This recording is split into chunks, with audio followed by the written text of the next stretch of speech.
Hello everyone, and welcome to this next edition of Hairbrain Live. We're coming to you from New York City with a very special guest today. We have Mousy Brown, otherwise known as Tara. She's traveling here from Australia, and we thought we had to get her in for an edition of her dry cutting technique. So thanks for tuning in, and give us your questions and everything you got. Take it away, Tara. Hi everyone. Hi, it's so wonderful to be here in the States. I've been here for a couple of weeks. I'm having the best time, and now I'm here about to share all of my tips and tricks with you on how to dry cut curly hair and my approach to curly hair. So I'm really looking forward to that and to taking any questions that any of you have. I have a small studio space in Surrey Hills in Sydney where I dry cut curly hair only. That's all I do. So it's a pretty interesting concept. So I'm really looking forward to sharing with everybody today. I'm just starting to get my sections. Here. On our beautiful model, Katie, wanted to take a minute and introduce you. I think you got some friends tuning in. They say hello. Wilson. I'm a college student here in New York City at NYU, studying fashion business and biology. Awesome. And I love the story about how, Mousy, how you found your model today. I know, that's such a good story. So Andrew and I were walking home from dinner 2 nights ago, and we were talking about how I'm going to find a model and what type of model I'm looking for, and we were walking along, and Katie and her friends walked past, and she said, "Hey, look, check out that hair over there." And so I chased Katie along and said, excuse me, and just stopped her in the street and asked if she would be interested in being a haircut model. And she said, "Well, where are you from and what's your name?" I said, "Well, my name is Tara. I'm from Australia. And I have a little son called Mousy Brown." She's like, "Oh, I follow you!" So that's how it all happened. Yeah. Let me tell you a little bit about what I'm doing just here. So I started cutting Katie's hair. As you can see, it's pretty long. So we're going to aim to take this above the shoulders. What we've spoken about is having a lot of top volume. The thing with cutting curly hair dry, the reason I like to do it is because you can see the different textures of the hair. I can see that hair's really straight, and I can see that this hair's much tighter. If the hair is, and you can see it again around here, whereas if the hair's wet and I'm trying to create a shape, I don't know that this is straight and this hair's curly. So if I pull them down and try and cut them at exactly the same length, this one is going to dry shorter than what this one is. And that's normal with most curly hair. Most curly hair have many different curl patterns. Absolutely. I've never really come across a head of hair that has a uniform curl pattern, meaning that every single curl pattern is the same. Exactly. Thanks, Kelly. That's exactly what I'm trying to say. So I'm actually going from short to long. Every time I cut, it's going from short to long. And the other thing is that you'll see once we kind of get towards the end of Katie's haircut, nothing connects. It's all completely disconnected. How did you decide your longest length? How did I start? So it's the shoulders here. So I started from the top of the ear, just behind the ear. And when I pulled that up, I knew that when I dropped that down, it's going to hit her shoulders. So I know I want the length of her hair to be on the shoulders or just above. And I've left an extra bit so I've got room to take to play with it and to control the shape a little bit later if that's what we would like to do. Is this a typical sectioning that you took on Katie? Is this a normal sectioning pattern that you would take on most of your curly clients? Yeah, absolutely. So I would use this sectioning pattern to create a shag haircut of any length, whether it's short, medium. I would call this. I would describe this as sort of like a medium length haircut with a shag vibe. So this is absolutely the sectioning pattern that I would use. I'm just going to try and get my lengths so I've got an idea of where I'm at. I'm going to use this little guide that I've taken from the other side, and I'm just going to snip that. So now I'm going to have similar lengths. As symmetrical as you can be without being perfect. Yeah. So just wanted to drop in and say hello to our audience that's grown significantly. Thank you guys so much for joining. Pleasure to have you here with us, sharing hair with Mousy Brown, coming in from Australia. Samantha Baker's been waiting for this. Samantha, thank you for always tuning in. Welcome, everybody. Thanks for being here. Jennifer Garza has our first question and wants to know about if she straightens it, what will it look like? I think we ask our beautiful model, Katie, do you ever straighten your hair? I do very occasionally because it's not that good for you. Because you always want what you can't have. Yeah, but usually when I straighten it, it tends to get a little bit longer in length, and it doesn't always match what my curly hair looks like. So if I have bangs when it's curly, it usually turns into kind of like a side swept curtain. So, Mousy, for this haircut, how will it be if she does straighten it? So we did have a brief chat about that actually during our consultation on the sidewalk. And so that was one of the first questions that I asked Katie, do you straighten it? And she's obviously just given us the answer. So my response to clients that want to straighten their hair is that dry hair cutting, this is designed to cut with the person's natural texture. So we're cutting it for the curls for exactly how I can see them today, because this is the way that she's going to be wearing her hair. Like 98% of the time. Yeah, that's right. So what I would say to people who'd like to straighten their hair, if you're using techniques like what I'm using here today, is you could probably get away with it with a round brush, but I don't think it's going to look that good if you use straightening irons. But I guess the philosophy that I work with, at Mousy Brown is all about. If you've got curly hair and you would like to wear your hair curly, get it cut for curls. If you want to wear your hair straight 90% of the time, then you'd actually come into the salon with your hair styled in that way, straight, and then you would cut it to be worn straight. I'm trying to follow how you're pulling the hair out. Can you tell us a little bit about that? Yeah, sure. So I'm just going to work around the front here. I'm using my fingers to try not to disturb the curls too much. And I'm pretty much, everywhere is just going from short to long. So I'm pulling this out just kind of above the curve here, which is what I use as a guide, and it's all just short to long. So I'm using my previous section. I'm pulling this back slightly to my previous section, and I'm letting that drop. So you can see there's a little gap between here and here, and then I'm going to come back after and just do things like that. And blend the two lengths together. Exactly, yeah.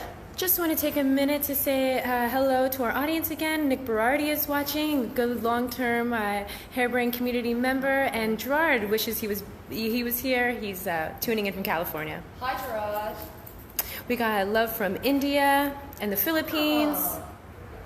And Gerard's chiming in and saying he's looking forward to his visit to Expo. Yes, how exciting, how exciting. We'll, definitely have to catch up, Gerard. So tell us what your next thoughts are. Okay. So it seems like you pulled the underneath together. Yeah, so you can kind of see where the old haircut is here, how it's really flat here, and then it starts to become bigger, it gets triangular, which is what a lot of curly-haired people would say. So,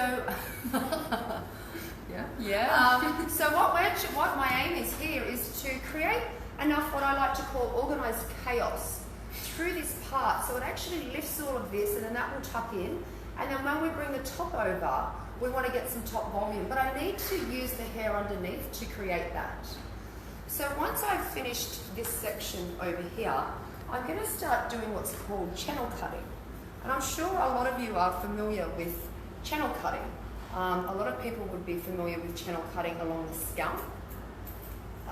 So I've kind of developed the technique over the last 4 or 5 years. So I haven't developed the technique, it was always around, but I've just played with it and then taken that technique from the scalp and used it, like sometimes this far along or a little bit further or a little bit further, which I'm going to show you in a moment, especially through the top. And I kind of like to call it, it's almost like a little shelf system.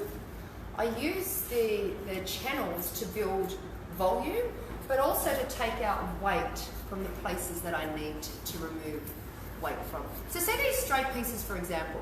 So I know See that? And it's so common for people to have that around the face. I know that if I cut that the same length as the tight curl, so when she comes back, that's going to be to here, and the tight curls are going to be to here. So I'm actually just going to cut that quite a bit shorter. Most hairlines on curly girls are weaker. Would you say? Absolutely. They're either really, really tight curls, or dead straight. See, there's another one. So I know that, and I see Katie is smiling, so you know that that happens as well, right? And they're the first pieces to get the longest. Yeah. Tammy was wondering about the length that you're taking off, and what happens when you wash it and restyle it. Are you imagining it to be shorter than you're cutting it now? So yeah, we are going to allow for it to bounce. Even though we're cutting it dry, the hair will still bounce.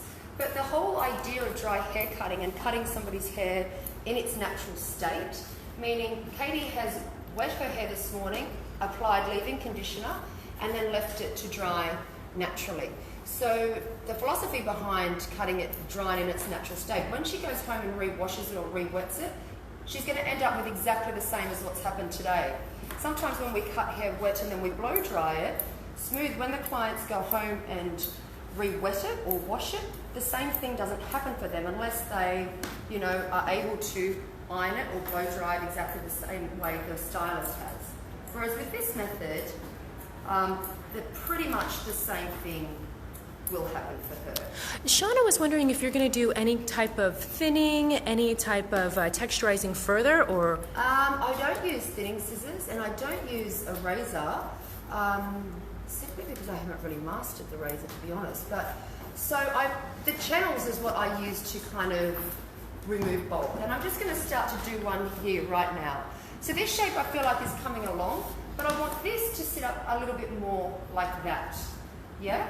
So I'm just going to take her hair like that, and what I'm going to do, that's about 1 millimeter in width, I'm just going to cut that off like that at the scalp.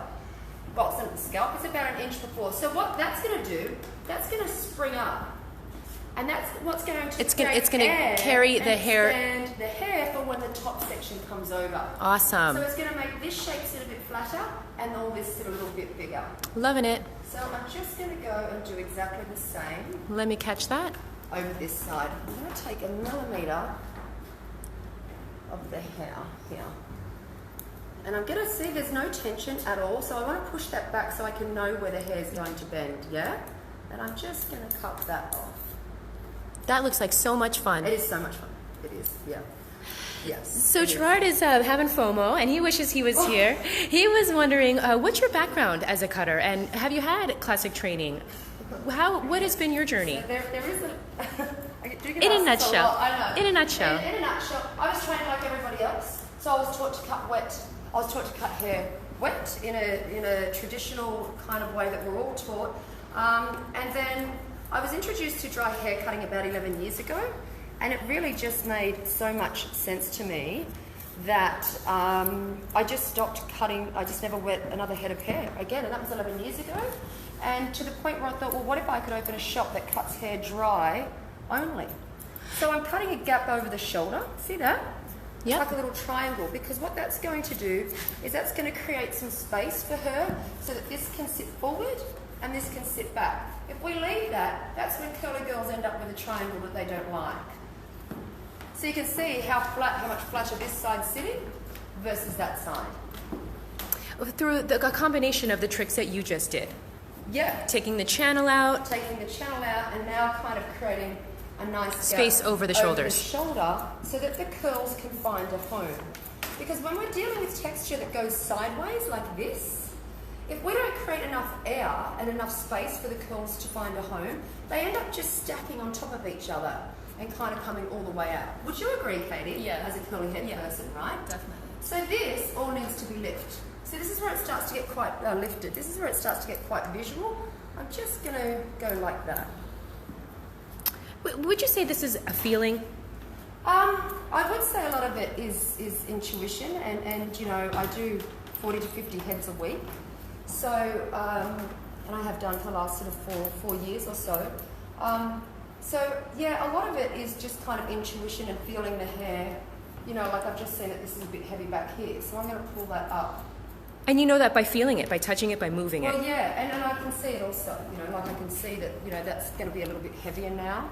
So I'm just going to pull that up. And so there is, whilst it looks like I'm kind of just hacking away at the hair, which, in a way I am, but there is method to the madness. Joanna came in with a great question. Yes. Does the channel placement have anything to do with the head shape? Yes, absolutely, and also depending on the style. So if I was doing a bob haircut, the channel placement would they would be in different areas. They would kind of go up the back of the head. So this, because the hair is finer, the channel placement here is just above the curve. Yeah, because I want this to expand and I want this to get bigger. If Katie had really, really thick hair, I would probably place a channel here and one just sort of underneath here to take out extra bulk. Even more. But Katie has a lot of hair, but her individual strands are really, really fine. So, I don't need to go to town so much on the channels. Awesome. Gerard's loving it, as well as everyone else tuning in. You're doing a great job. Tori was wondering about the sectioning. Yes. Good news, Tori. We're still working on our initial sectioning. Yeah, so we can have a look. This is the sectioning. So they're the two sectionings that I've used because we're going to be putting a fringe. We're going to do that right now. So I've sectioned out a fringe section and I've sectioned out a horseshoe section. And then you just finished cutting everything underneath that. That's right, yeah. And I cut everything underneath, and I pretty much I elevated the hair. I'm going from short to long. I pulled everything forward to this point so that I could kind of get like a nice V-U shape towards the back. And at the front, I used this as a guide again, and I pulled everything back to that. So when I dropped everything down, I could then go around and freehand the pieces that I didn't take out that bulk that didn't get cut. That's exactly right. But if I take it all out immediately, I don't have anything left over if I need to keep some of the hair. So it's a combination of, there is technique, but it's also quite a visual process because, like this side of the hair, like see this here, for example, it's a great example. See how the curl starts down there, then there's a couple of straight pieces in there, right? Over this side, if we go over to this side, it's a different curl pattern. So if I'm measuring that and going, oh, is that even and pulling it down, that doesn't work for curly hair because this side dries like that and this side dries differently. So let's do the fringe.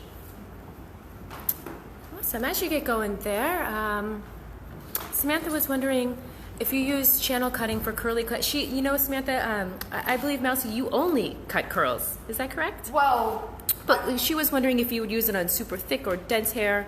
All hair types. Or would you use it or would you try like a different bulk removing technique if Katie had straight hair? No, I would just use, it's the channels that vary.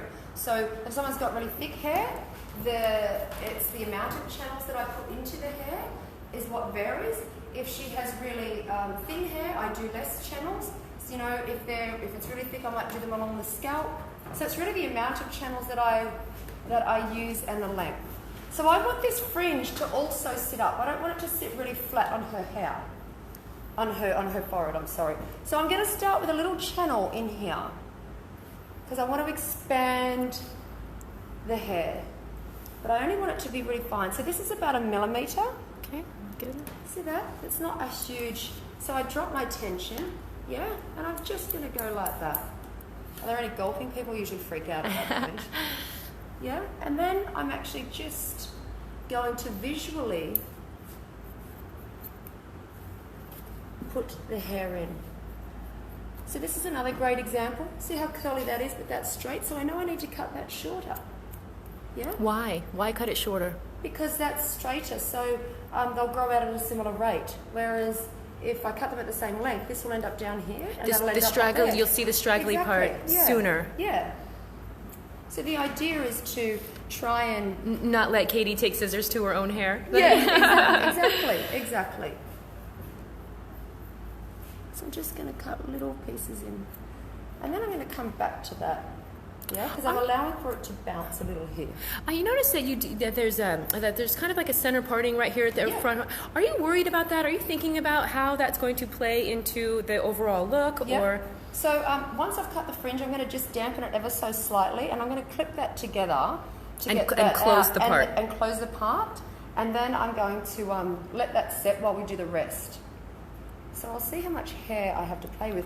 So we can put another little channel in here, yeah? Because you're looking to make the bang area full. That's right, exactly, yeah. And I want it to be one whole shape. I don't want like a fringe here and then another hairstyle over here. You know, I want it to look all cohesive, all one, perfect. all one profile. Exactly. So let's just cut that off. And then I know I've got a lot of length to play with here, and this is just a bulk removing technique, so I'll do that. You just got that out of your way. I did. Just so you can. Yeah. Just so I can come back to this. How's Katie doing? So you seem to be working the left side and then the right side. Yeah.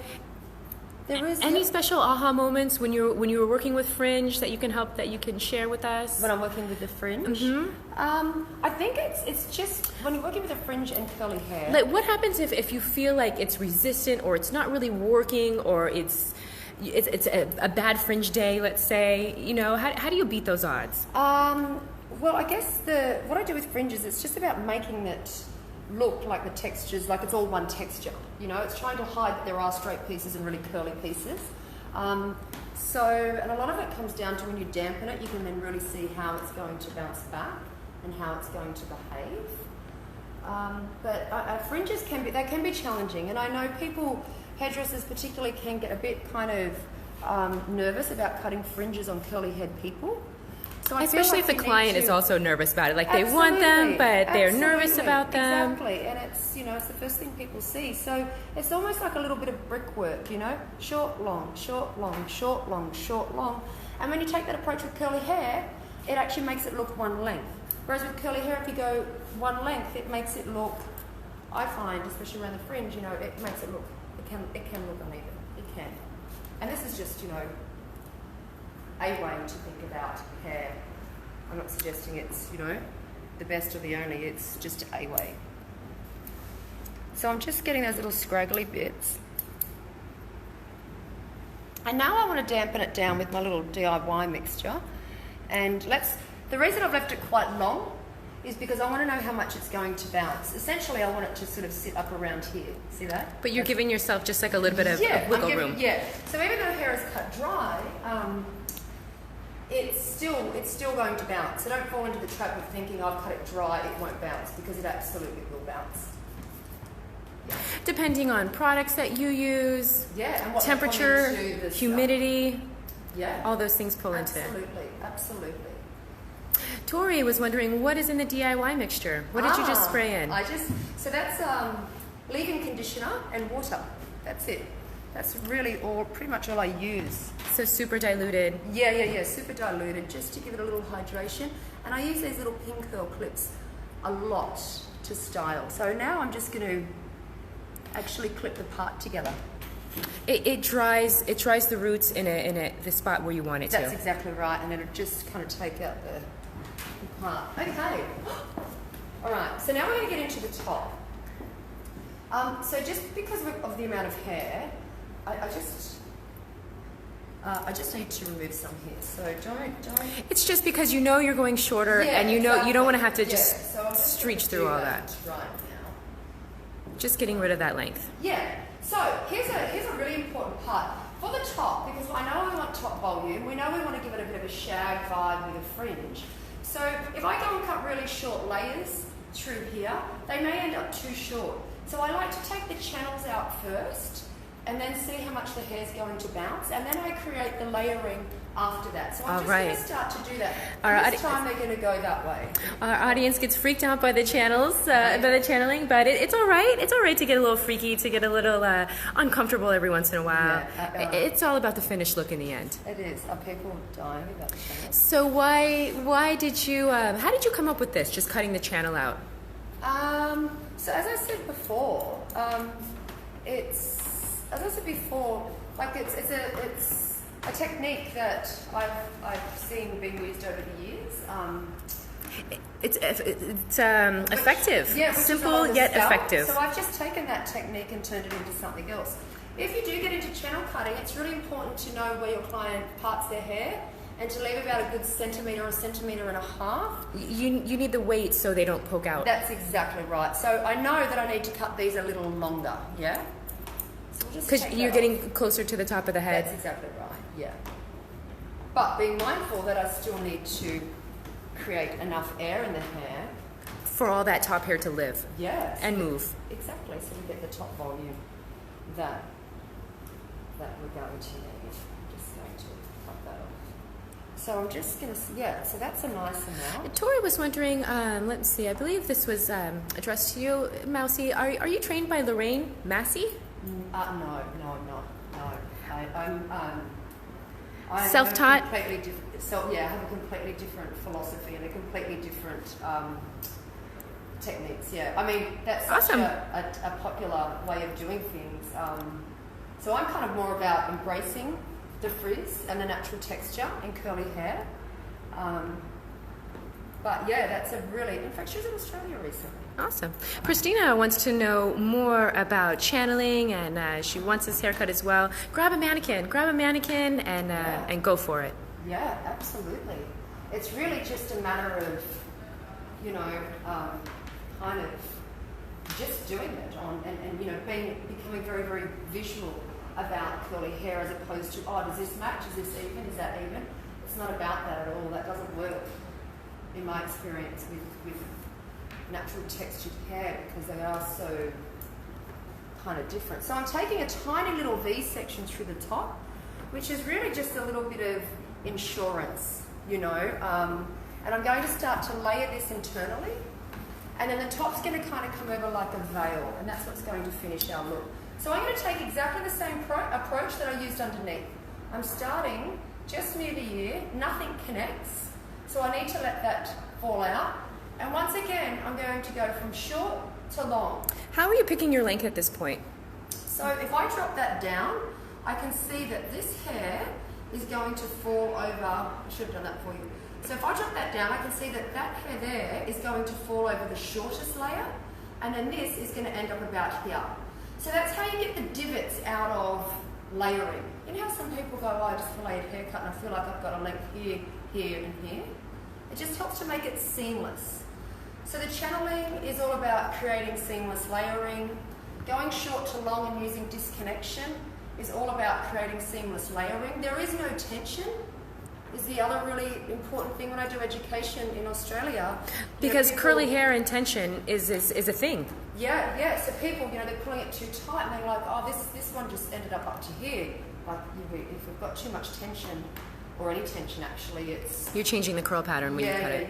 Yeah. Samantha was wondering about the channels and affecting the layers if she wants to pull her hair back.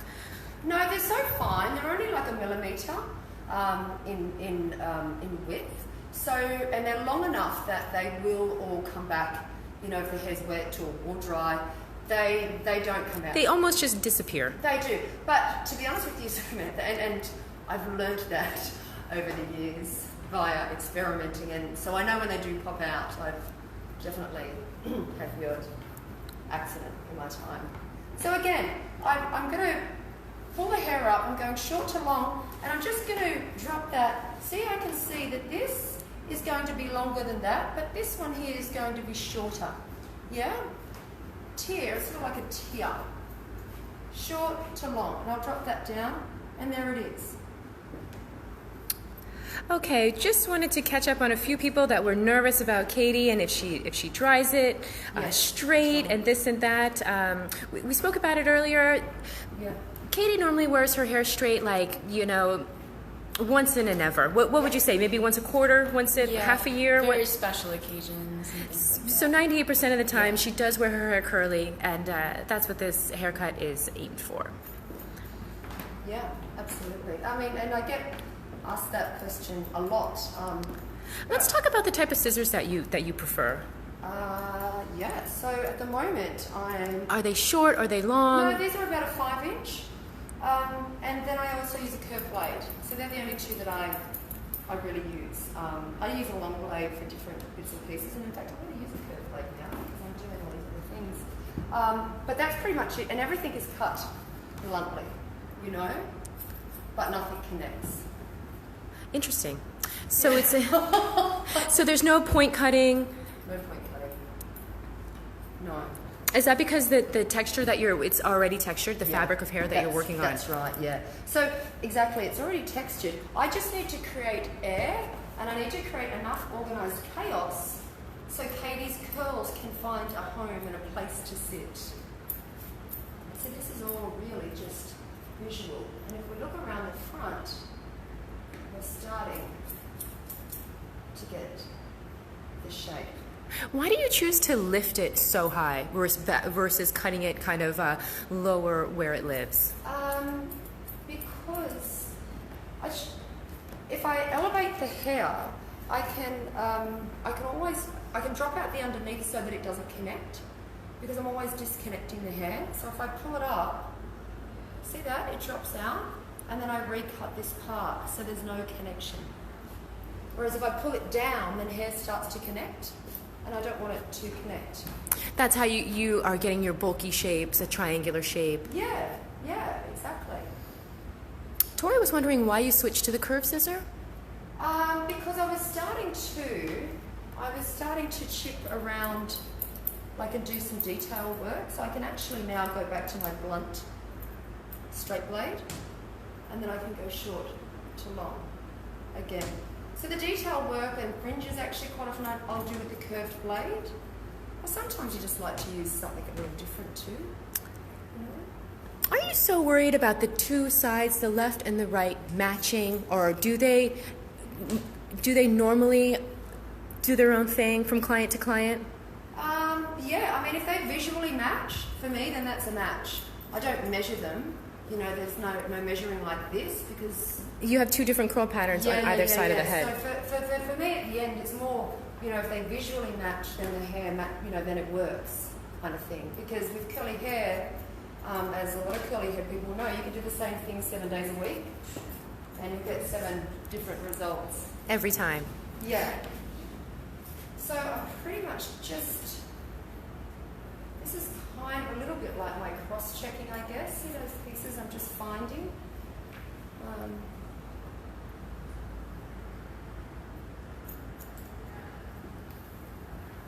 Now, what are you thinking about for your top little triangle that we have up here? So I'm just going to pull that down, and then I'm going to use my curved blade actually, and I'm really just going to freehand that shape in. And we're going to do that pretty much now, and then we can start to add a little bit of product actually, and you know, dry time is minimal, it's just to dampen down. So I feel like the shape's coming along really nicely. There we go. So now I can sort of just visually see. Oh, sorry, darling, I put that in your face. Are you itchy? No. There we go.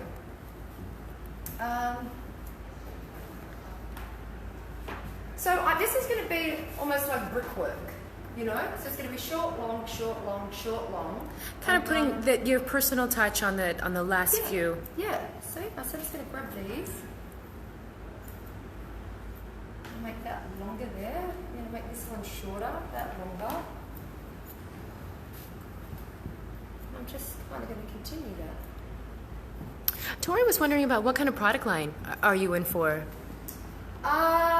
When it comes to curly hair, what are your go-to? What are your favorites? Well, I actually use all the products that I've got with me today come from Australia. So my good friend, who I work a lot with in Melbourne, he actually makes his own products for curly hair. His kitchen, Adrian from Delilah, their studio in Melbourne, Australia. Awesome. And his products are fantastic. There's also... You know it's a passion when he's making it in his kitchen. I know, right? And they're just so good. I love them. Also, Cynthia, who's actually an American lady who came out to Australia, and she's put together a beautiful line called Embrace for Every Curl, Embrace Your Curl, and so that's a leave-in conditioner that I use all the time. It's the best leave-in I've ever used. On the planet. Love it, yeah. Okay, great. Really light. So there's that. So now I'm really just going to start to dampen this. How are you feeling, darling? I love it. Yeah. I feel like a rock star. Yes, do you? do. Oh, you so too. Yeah. Okay, so, and you know what? I really feel like Katie could just get a little bit more punch here. So I'm really just going to go like that, right? she's young. She's a college student doing big things. Right. Why? Let's just go for it. And so this is where the fun comes into hair. You know, if you feel like someone can push the envelope, take them there. You know, and it's things like this that will give Katie so much more longevity out of her haircut. You know, I tell people to come back once every 3 months. You know, they're really designed to last. So you're coming to Australia, or you're going to come and see one of these awesome people who've tuned in? Okay, so I'm really just... Sweet. Well, good news, audience. Please stay with us. We have a special treat. Mousy has agreed to do yet another haircut on a longtime community member, Rebecca, in the lab. So stay with us because we have not one haircut but two today, which we're super excited. When we have an artist from Australia, we get as much time in as we can. Perfect. So I've added a little bit of leave-in conditioner. This is a beautiful sea salt cream that my good friend Adrian made. I don't want to mess with the hair too much, you know. All I want to do again is just follow on from exactly what I've done, which is create organised chaos. So I don't need every curl perfect. I need just a couple perfect. Would you, my darling? So, you know, for those of us who grew up hairdressing in the 90s, you'll remember barrel curls. This is a Sharon special. Yeah. Awesome. Yeah. And so I'm just grinding the hair around my finger. I'm over-directing it slightly because I want the hair to not be as flat through the top where it's dried naturally in the part. You're building volume at the... Exactly. You could even use the clips and just clip the part together if you wanted to and let it dry like that. And this is normally how you end your clients in the salon? Yep. So this is exactly what would happen in the salon. People come with clean, dry hair and how they normally wear it, how they like to wear it, and then I just enhance it from there. Around that, yeah. Awesome. So lots of love coming in from everyone tuning in. Tori was wondering if you offer education in the UK ever. Well, I mean, I would love to. I've just started educating kind of in the last 12 months, so I am putting together some education. I'm in the process of doing that now, a calendar for next year. I would love to go to the UK. I'd love to come back to the States. It's really taking off in Australia. You know, there's a huge demand I'm finding, and that's from the ground up. You know, people with curly hair kind of coming in saying, well, I'd like a curly fringe, or I want a corporate curly bob. Why can't I have that just because I've got curly hair? I don't want to straighten it anymore. So, right? It's happening. There's a real movement worldwide. So yeah, I'd love to come to the UK. Awesome. We'll stay in touch through the comments. Yeah. Christina was wondering, what do you charge for a haircut? Okay, so new client haircuts, I charge $130, and that's a 40-minute appointment. And then... Are they with you for the full 40 minutes, or do they go off to the salon, an assistant maybe, or it's just you? Yeah, it's just me. So exactly what you've seen happen here today, that's exactly what happens. How you work in the salon. Yeah, and then they go out to my front wall and I take a photo. So yeah, and then existing clients, there's no gender pricing, it's all based on time. So like if you've got short to medium, that's a 30-minute haircut, and that's $105. If you have medium to long hair, I'd cost, this is medium to long now, and that would be $110. Yeah. Great. So, but it's all done on timing. I'm just going to add a really quick amount of air. Mm-hmm. So it seems like you just pulled few of those tight, got a little bit of the frizz out. Yeah, a little bit of twisting. Twisting with tension, I would say. That's right. Yeah. Okay. So this is just a really low heat. Low heat, low air. Low heat, low air. And I don't want it completely dry. You know, I just want to kind of set what I've just done. The other thing is, people get scared to touch curly hair. I think they think you're going to mess with it too much. But I guess the other part of my philosophy is that hair has an amazing shape. You know, it's designed for the person wearing it. It doesn't matter if there's frizz or, what have you. I feel like if there's an amazing shape, nobody's looking at anything else. Like a gorgeous hairstyle.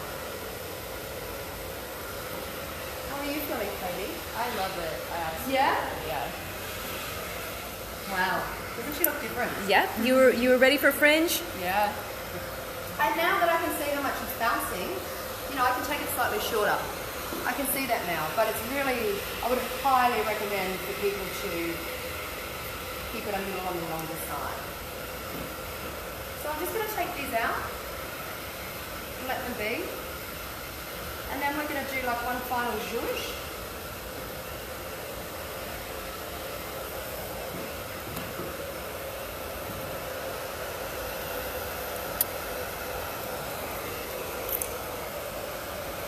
And we'll be able to move on to the deliberate triangle. Fantastic. So Marie was wondering about the 40 minutes. That includes the drying time. I imagine it's a different setting when there's not a phone in your face and we're talking hair. So you're able to move through haircuts start to finish 40 minutes. I mean, there's no shampooing. There's no, you know, Full blow dry. I mean, I think quite often the haircut can take, you know, sometimes depending on the amount of hair, less time than the actual blow dry. You know. Yeah, so that's how it works. How many clients do you do a day? So on a Thursday, I was doing up to 15. Oh, wow. Yeah. So I was doing kind of 40 to 50 clients a week. That's over 4 days. But I've just cut back a little because my shoulders are not handling that amount of work. So now I probably do about 35 clients, 30 to 35 in 4 days. But yeah, so with that kind of timing, you can do a lot of, you know, you can see a lot of people. So now I'm just going to tweak this because I just think it might be a good idea now. What do you think, Sarah? Yeah, give me some eyesight. And they also grow super fast. Yeah, exactly, right? Yeah. So gorgeous.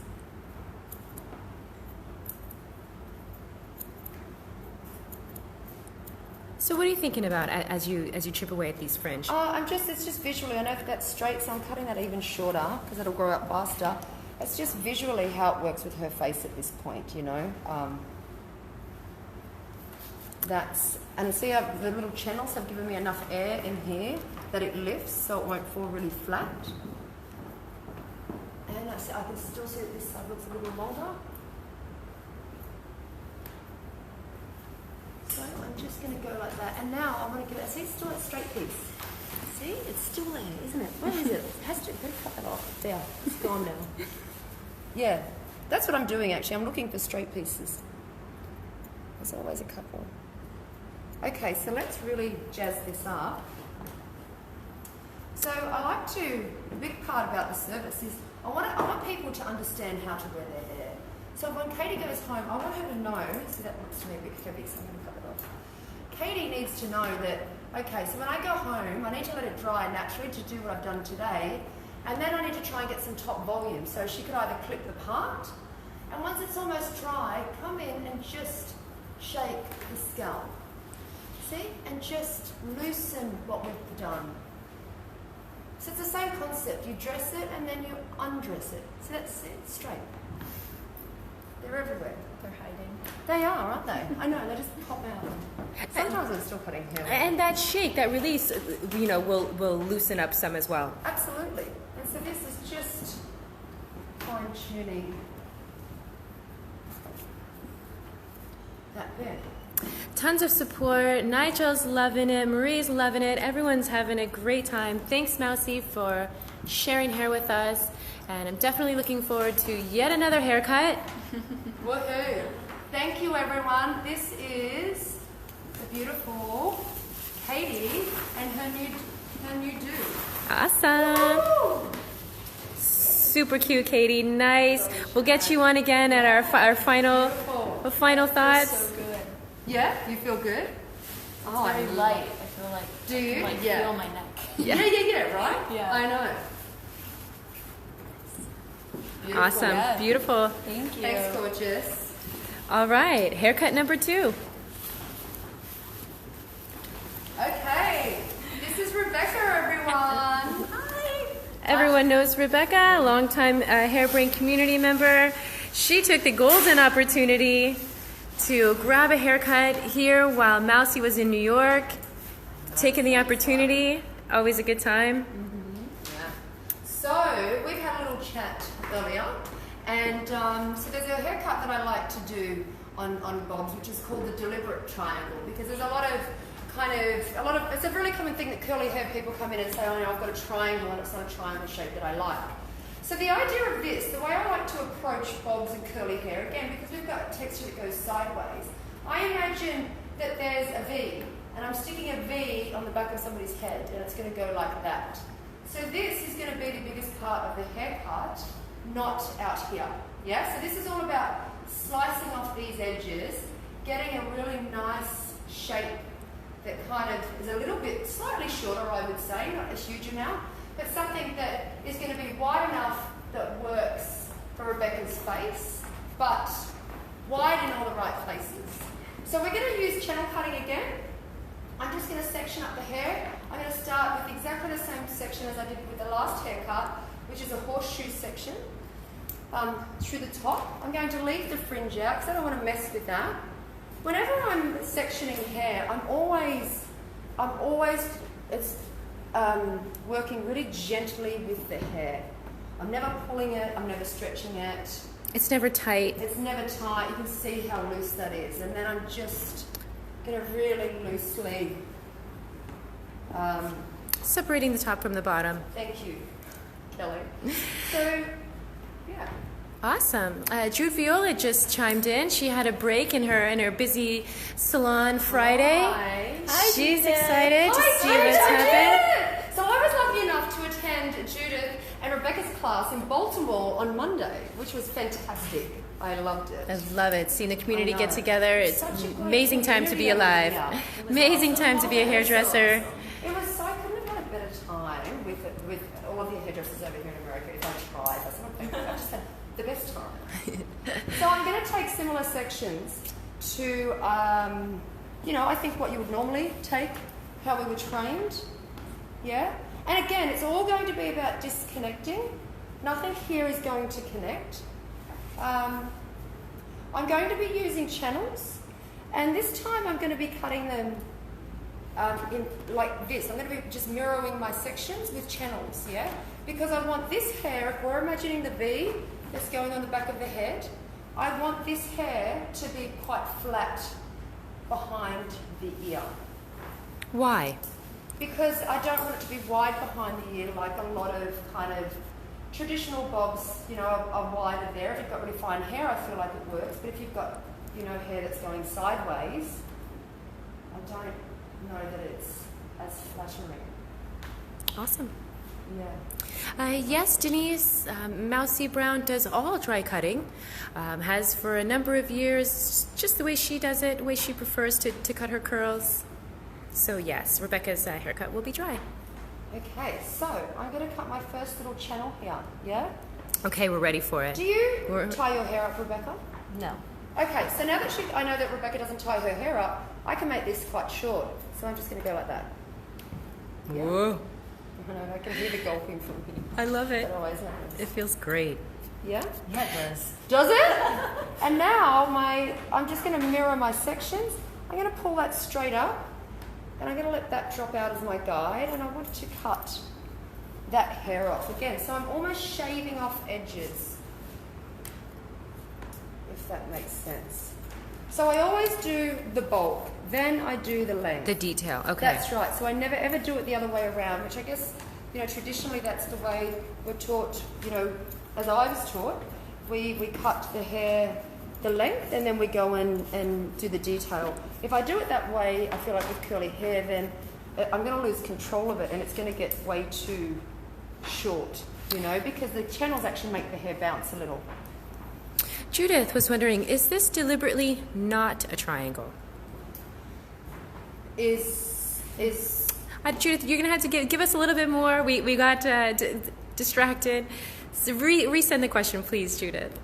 Yeah. Okay, so let's see. So we're trying to make a deliberate triangle. It is a deliberate triangle. Shape, yeah. So it will be a triangle, but it'll be a deliberate triangle. Lillian, do you cut straight hair also? Yeah, I do. But maybe one straight haired person a month. So I approach straight hair exactly the same. Exactly the same. So I'm always looking at what hair I've got left over, and I can see this is my guide. I know what kind of base I've created. So I'm going to take another channel. Yeah, because the other thing people to take into consideration is always way more hair at the back because we all have an ear, right? So this is the area for this shape that I need to remove most of the bulk, and especially behind the ear because I want that to sit flat. I'm just going to do another one over here. Would you say that that's about the same length as the original channel that you took? Underneath? Uh-huh. This one's a little longer. Longer. Yeah. Okay. Well, I shouldn't have taken that out. And again, so I'm going to mirror the sections that I've created. I'm going to pull this up. Yeah. And so what I'm using as a guide is the hair, the shortest hair. And that's the hair from the bottom. Yeah. So essentially I'm shaving off. If you pulled hair down, curly hair, and cut it all in a straight line and made it even, this would fan out unless you blow dried it. Whereas if I pull it off and if I cut channels in and then I pull it up like this, see that? When it drops, see how that's shorter and that's longer. So I'm shaving off the bigness in a way. And all the work is done underneath, so it won't look like Rebecca has loads of layering in her hair once this is finished. It will actually all look one length. Just more airy, more room. That's right, yeah, that's exactly right. So they look a little straighter to me, so we'll just take those off.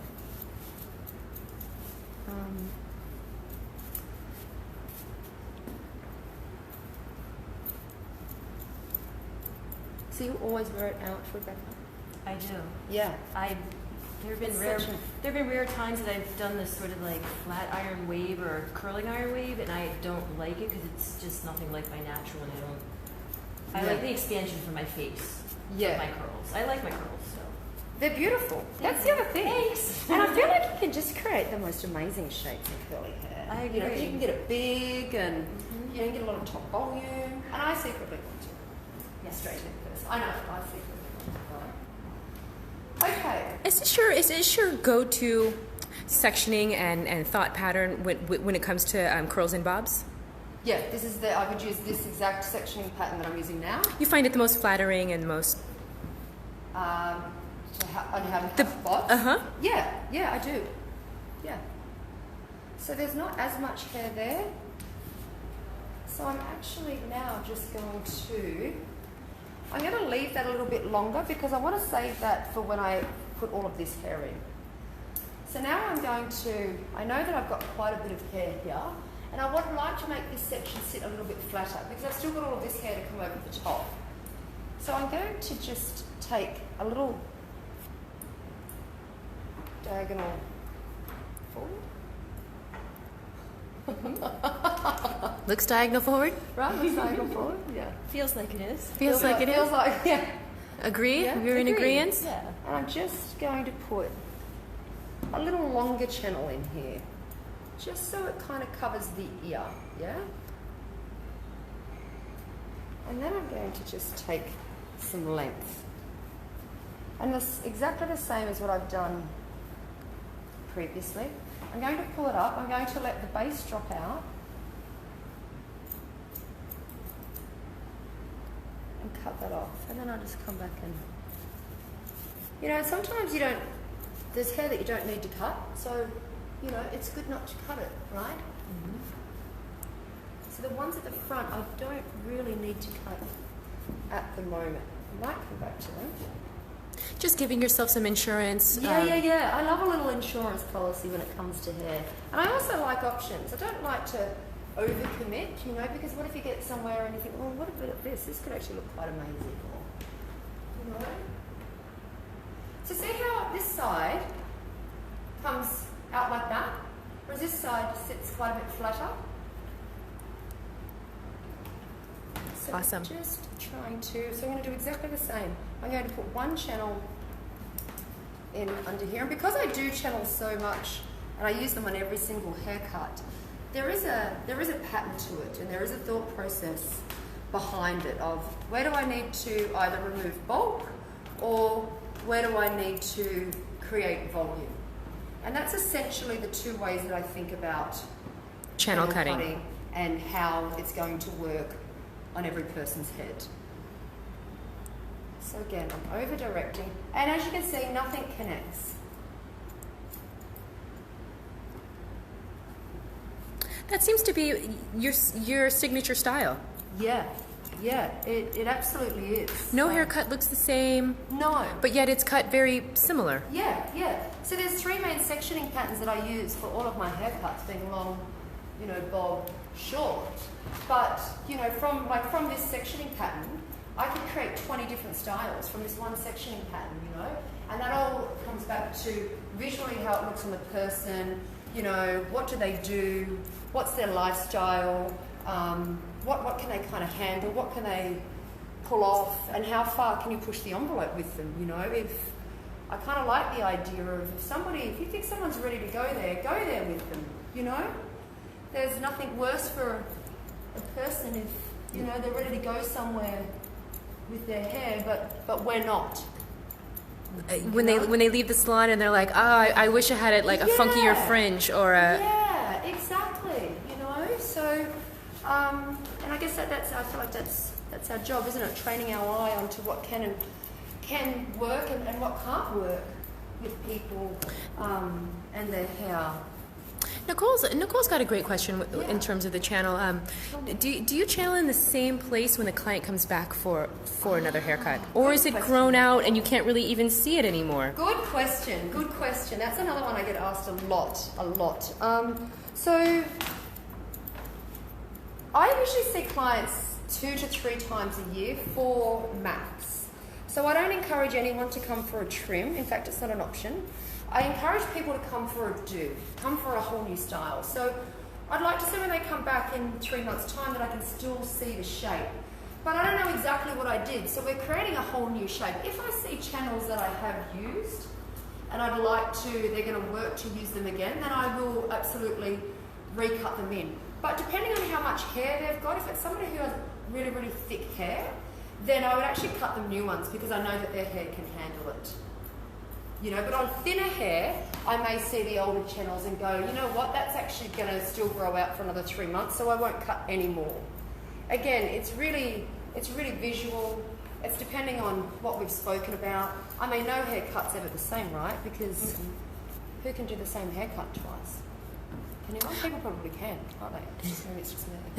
I think it's the curls. I say each one is different. Even if they ask for the same thing. Let's blame it on the curls. I'm sorry. No, we're not robots. We'll blame it on the curls. Yeah. Thanks, Chloe. Okay. And so now we can see some air back here, which we couldn't see before. That was a really great question, Nicole. Thank you.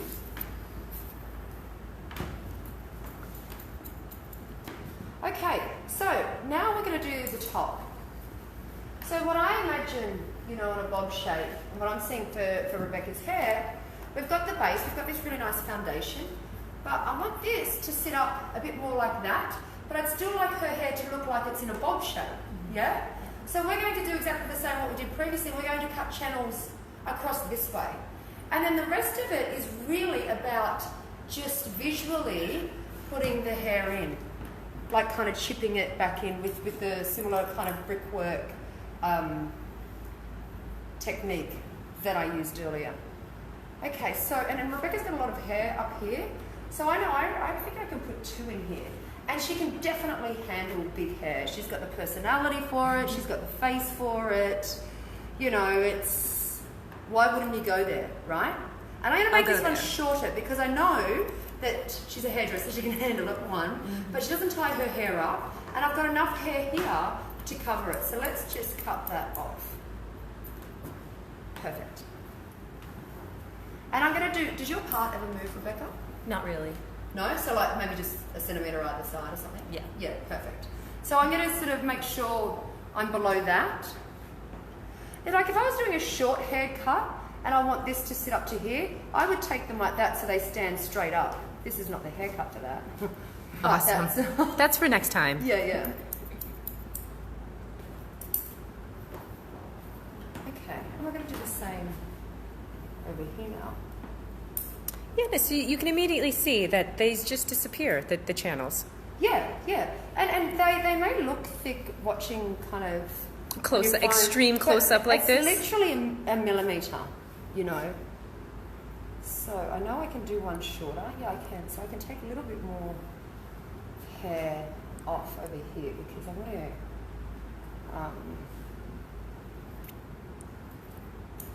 So a lot of questions, actually, a lot of really good conversations that I had over the weekend. I've met some amazing people, some incredible people. I made lifetime friends, absolutely.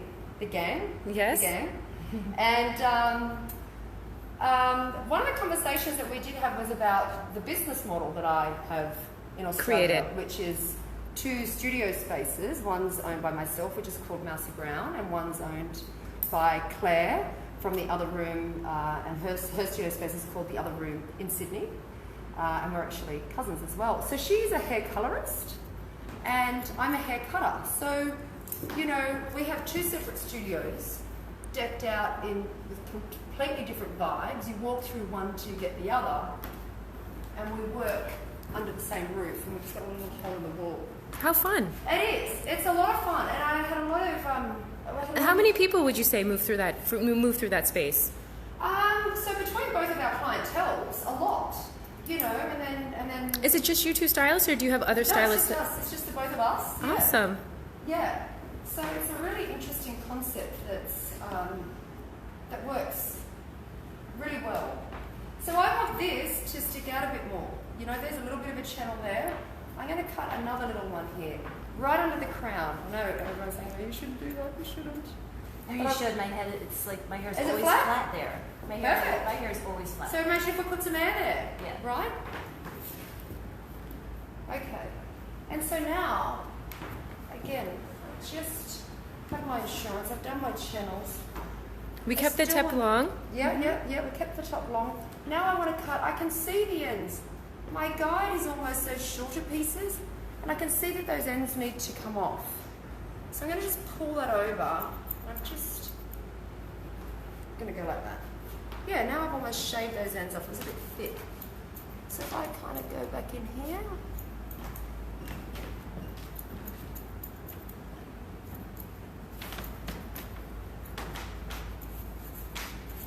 And just fine detailing, getting rid of those ends. Yeah. And Nigel Malone says he's a salon resident at Mousy Brown. He's been tuning in this whole time. He's been giving you tons of support. Oh, my good friend Nigel Malone. Hi, Nigel. So, and it's 3 a.m., 4 a.m. Oh wow, he's going the extra mile. He is an absolute resident, and he is he's the man behind the branding. Actually, he's the mastermind behind that, and a little bit of business mentoring as well. Fantastic. And drinks my whiskey. Great. All good things. Okay. Oh, Nigel, I can't believe you were watching. Okay. I should also mention Mr. Mousy over here behind the scenes. It's been helping me out a lot today. Life. Yes. We're talking about your husband too? Yeah, that's exactly right. Yeah. Okay, so this is coming along really, really nicely. So see that? I want that to fan out, yeah? And you can see now the shape. Hopefully. It's expanded. Has it expanded? It looks great. Amazing.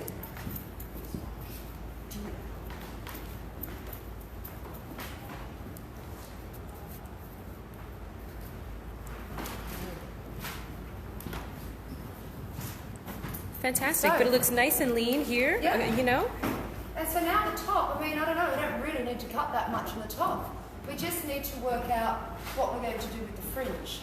Quite often with, sometimes I leave the fringe last, sometimes I actually do it first. Depending on, you know, I wanted to put the shape on Rebecca first and then see how short can we take this. You know, she's got a great face for a short fringe, you know, and I'm thinking kind of something more like that. And I'd like to see this a bit higher, you know, a bit more action just here, and we can make it quite wide as well. How does that sound? Wonderful. Yeah? Because I'm wanting a short fringe. Have you? I do it myself and I just haven't dove in, so thanks. Okay, let's Do it. Yes. So again, I'd like to expand the hair. So I'm going to cut a channeling.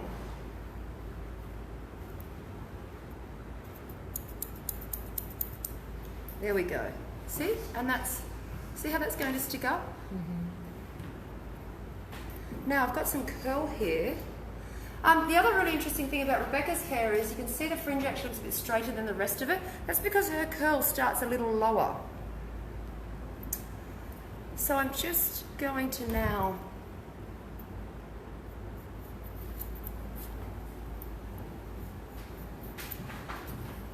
cut that in.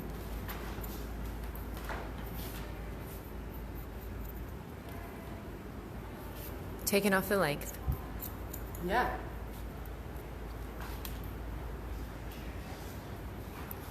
And it's all very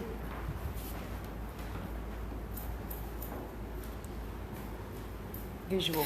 You chose not to wet it down or add product. Is that because her fringe is ready to go? Yeah, it it's didn't ready to need go. it. Yeah. I didn't notice any Exactly. part or anything like that, so No. it didn't need any restructuring. No. Whereas Katie's hair, I needed to Reset it. reset it because there was a part in there. Yeah. Yeah.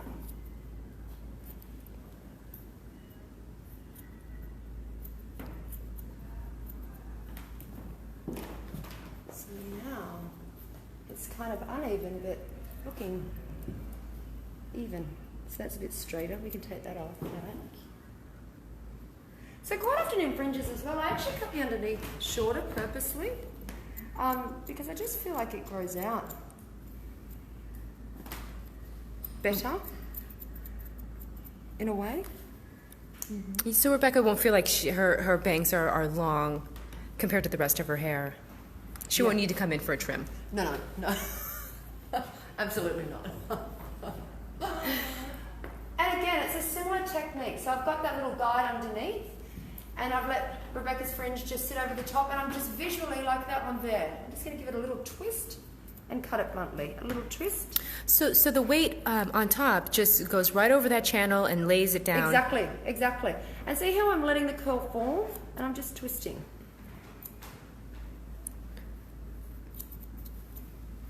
No tension at all. No tension at all. Because her hair, this is how she wears her hair. You know, so if I feel like then I'm working on an unmanipulated foundation. Whereas if it's wet or I'm working on she's blow dried it and she actually wears it curly, then again, I feel like I'm working on a manipulated foundation. There's going to be no surprises when she dries There's it. going to be absolutely no surprises. For you or the client. That's, for everybody involved. For everyone involved. Yeah.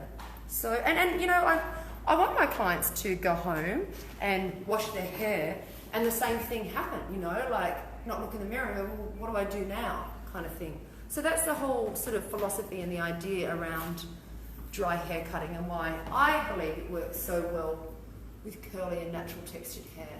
So I can see that that's a bit heavy, that's a bit big, so I'm just kind of, again, it's really, really visual, this part. And it's not even, and it doesn't connect.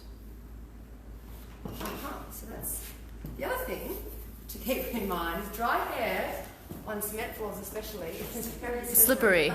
Yeah, so keep a...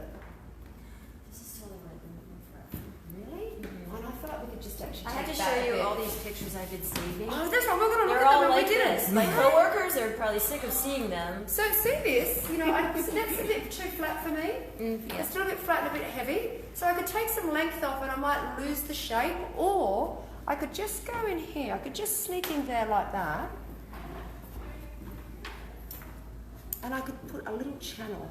And that will probably give me, just make sure I've got enough left, all the kind of fanning that I need here.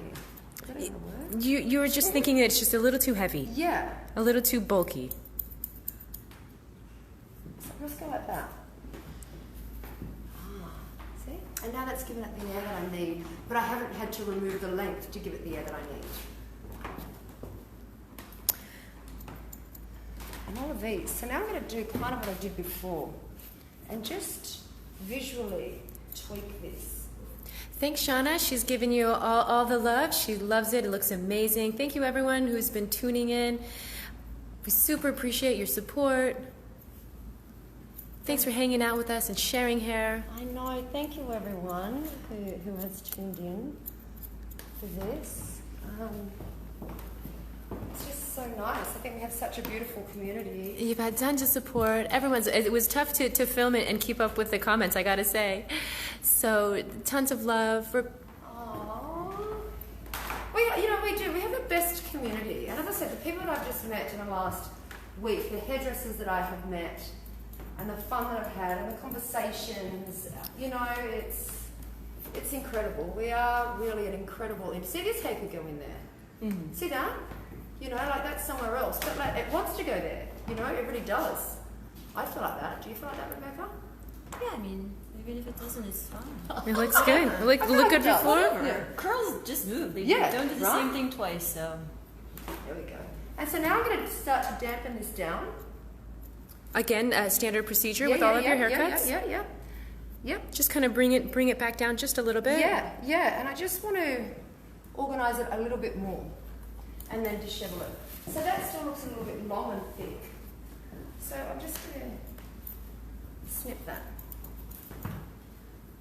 Lisa Stallsmith appreciates the tip. She can't wait to try them out. Yeah. Me too. I know. Risa Reyes from the laboratory is there. They've got your support. Okay. So just dust down. So the same little kind of concoction. We'll actually just get all the dry hair out. As you're doing that, Mousy, we have a question from Amy. Her daughter is 2 and has really super curls. Oh, how cute. But she always struggles to get a comb through them. What's the best product? What's the best way? How do you recommend curls and kids and brushing? Well, I don't know that probably maybe not brushing. Conditioner in a bath or the shower with a really, really wide tooth comb. Wide tooth comb, tons of conditioner. Bath, and maybe a lollipop. Yeah. Or a TV show. But yeah, I wouldn't brush. Wouldn't brush. No. Stick with a wide tooth comb. Yeah, exactly. A finger comb, but just loads of conditioner. Maybe, maybe steer clear of any shampoo. And just scrub the scalp with conditioner. There's a bunch of co-washes out there actually now these days that are less of the soap, the suds, and more of like a conditioning. Look into co-washes. Yeah. So again, I'm going to use my beautiful sea salt cream, and I'm actually going to get Rebecca. I'm going to pin it the same as I did before, but I'm actually going to get Rebecca to tip her head upside down because I want it to almost look a bit wiggy. So I want to kind of get it as big and as bold as we possibly can, right? Yeah.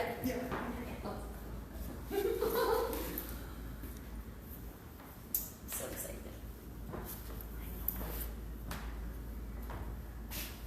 So we've really, kept the length around the face, but we've just reworked the shape. See how I can already see a straight piece? There's 2 of them. They're everywhere, aren't they? It's like you move it and it does something different. Yeah, that's right. That's exactly right. With curly hair. Yeah. So we expanded the bob shape, took the fringe shorter. Now we're just going to set the curls. Yeah, through the top with exactly the same kind of barrel curl technique. The only difference with this is that I'm going to get Rebecca to put her head upside down. After we're done setting these barrel curls. I'm going to actually dry it with her head up, flip her head upside down, and that's how we'll dry this. So I want this to lift a little bit more as well, which I know that when she goes home and washes it will because of all the channels. So I'm just going to pop that in there, just to create a little bit of just shape. to give it a little help. Exactly.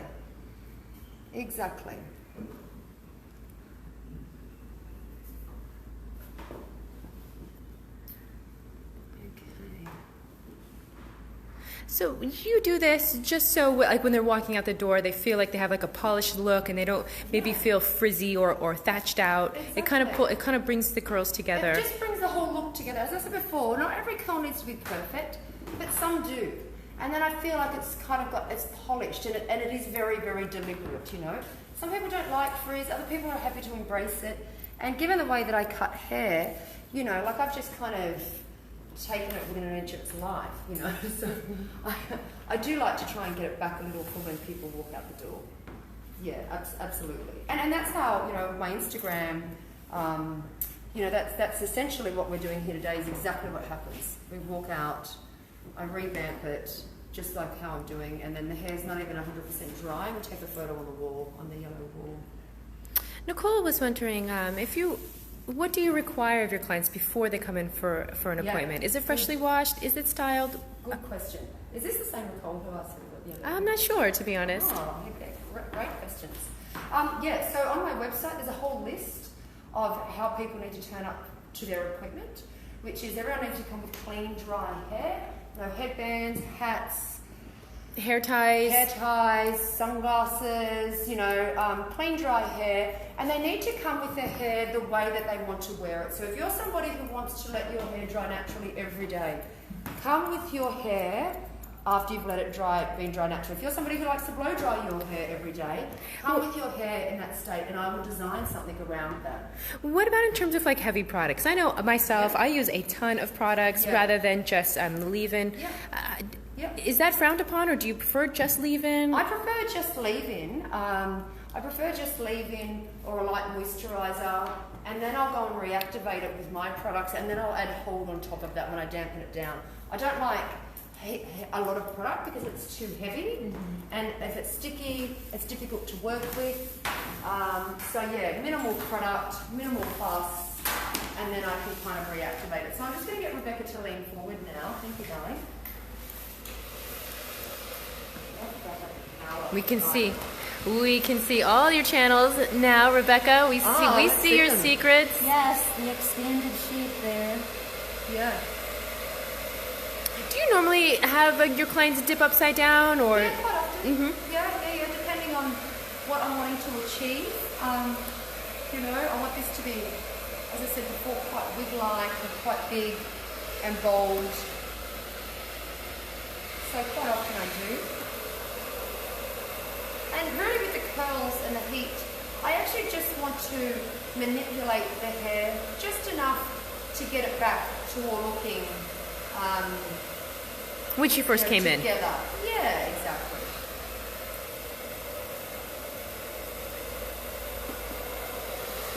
So mainly just adding a little bit of heat there. Do you do any color, Mousy? No. So Claire. Oh, that's right. You were saying you and your cousin tag team. Yeah. The other one in Sydney, Claire. She's an amazing colorist with curly hair, and she's actually got some fantastic techniques that she's been working with over the last 12 or 18 months. Did you ever do color? I did, yeah. At one point, way back when. I haven't for quite a while. Yeah, and I'm not. You know what? I'm really not good at it. It's just not my area at all. So you'll stick to the channel cutting. I'll stick to the channel cutting. So we can see we're getting our cute little expanded shape. You know, exaggerated shape. And so I like to actually add some heat as I take these out because like the ends are still a bit more damp than what the roots are. So it's nice just to kind of keep a little bit of heat on these as you take them out. So the barrel rolls, it dried with you know that it's going to be voluminous. You know that there's going to be volume at the root. Yep. Absolutely. Whilst it looks like, you know, this is maybe quite rough, and I'm actually working really, really gently. Like, can you even feel me? Not really. Yeah, like when I'm cutting, there's no tension. No. You can't feel any pulling. You know, I haven't used a comb at all so far. I do sometimes use a comb, depending on the hair type.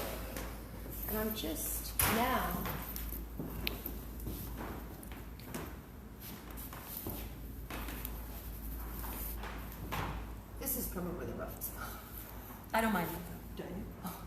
don't mind Is the releasing it, getting in the root. I do that to my hair probably like 10 times a day.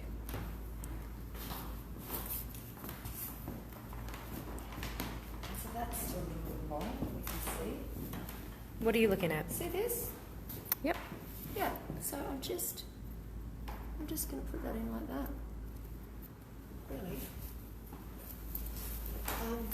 And now we are pretty much there.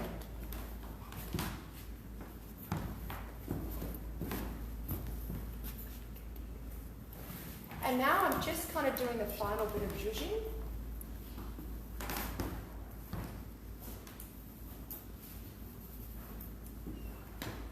And voila. And I'm pulling this out of the back and just flattening that. Finish at the side angle. Awesome. So the general idea was to keep the bob shape, but just expand it, give it more room to live, take up the fringe. Oh, we've got some awesome people just tuning in or just popping up. Christy Ramos.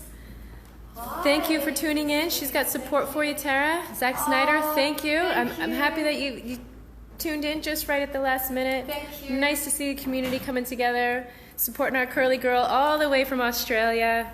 You guys are the best. The Awesome, absolute Christy. best. Great to see you come in here. Loving the support. I feel like that is just starting to work. That little piece could go. Final snips here. Okay, so Awesome. this is what I like to call a deliberate triangle on curls. Awesome. Nice expanded Perfect. shape. Thank you so much. Mousy, we'd like to thank you so much for tuning in and sharing hair with us. You did a fantastic job. Thanks again. Next time you're in the States, give us a ring. Absolutely. Thanks everyone. Thanks so much.